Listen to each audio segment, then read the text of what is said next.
In this video, we'll start exploring demand curves and demand schedules. The first thing we need to construct is an individual person's demand curve. Now this will tell us what is the quantity that this person will want to purchase at each and every price. So we'll look at one factor that's going to affect someone's demand, and that's going to be the price of the own good we're actually looking at. And our example here will be Darren, who's trying to decide how much gasoline to buy in terms of gallons in a given week at different prices. On this slide, I have Darren's demand schedule for gasoline of how much he wants to purchase in the next week at each and every price. So a demand schedule here is just a table. Right? So what it's telling us is at $5 per gallon, Darren wants to purchase 1 gallon. At $4 per gallon, Darren wants to purchase 2 gallons, and so on. So we have a number of different prices and a number of different quantities. So we want to turn this demand schedule into a graph over here. So you can imagine, just change Darren out with your name and ask yourself, if the price of gas was this dollar amount, how much would I want to purchase, right? And so you can imagine this schedule could be created for every person. Our demand curves will be on graphs that look like this with a y-axis and an x-axis. On the y-axis will always be the price, and this is going to be in dollar terms. Units of dollars. This will be the price of gasoline because we are looking at the demand for gasoline. Along the x-axis will be the quantity of this good we're looking at.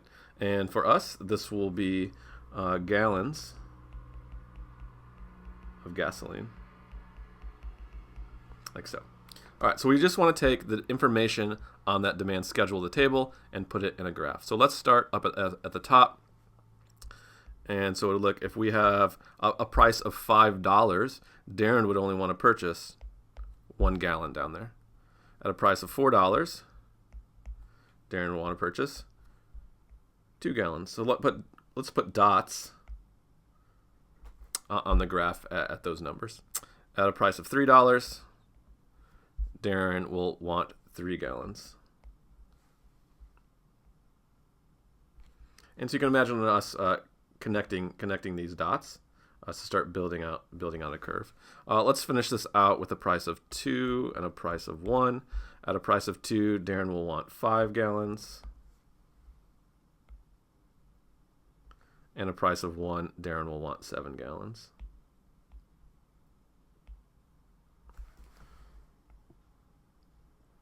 All right. So what we have here now that we've connected them all up, we have our individual consumers' demand curve for gasoline.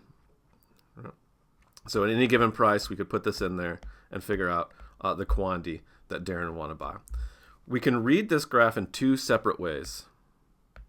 The first way, I could ask a question like, at this given price, how much would Darren want to buy? So that would be reading the graph in this direction. We start with a price of $4, come to our individual demand curve, and then come down to the quantity axis, and it would tell us that quantity, 2 gallons of gasoline, if the price was $4. We could also read this in the opposite direction. Okay? What would be the price that would be required to convince Darren to purchase 5 gallons of gasoline? To purchase 5 gallons of gasoline. Right?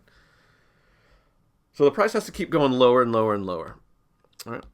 To convince him to come out here to this quantity. So what would be like the maximum price to convince that could be charged in the market to convince Darren to purchase 5?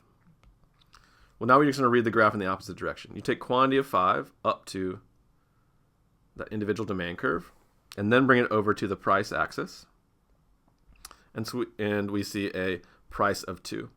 So we can read this: if you want Darren to purchase 5 gallons of gasoline, then the maximum price that could be charged is $2. Okay. Now, the last thing on this graph is going to be the height of the demand curve. I want to talk about again. This is going to be related to the exercise we just did. The height of the demand curve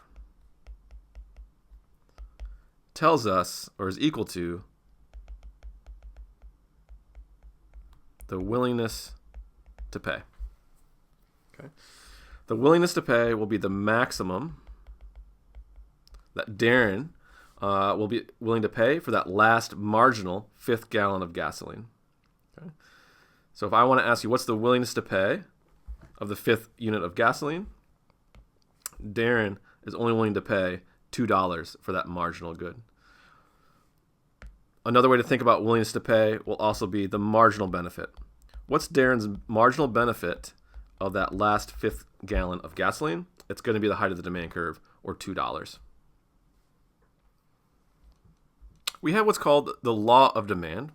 The law of demand states that the quantity demanded is higher when the price is lower, holding all other things constant. So a couple things going on here. Let's start with the first part in black.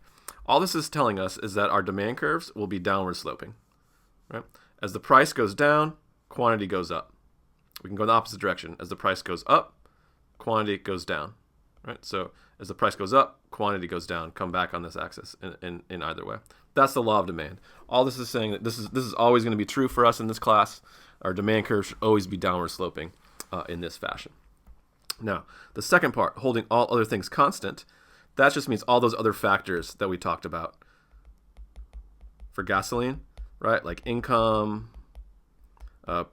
price of public transit, do you commute, how many vacations do you want to take, all that type of thing, right?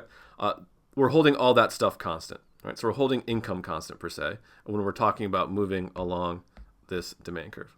Now the trick here is like, look at the labels on these axes. Price of gasoline, say, and quantity demanded of gasoline. These are the only two things that can change in this graph. It's two-dimensional, right? So the only things that are changing are the price and the quantity. And these are the labels on the axes. If you change anything else that's not on an axis, then you're going to have a shift left or right.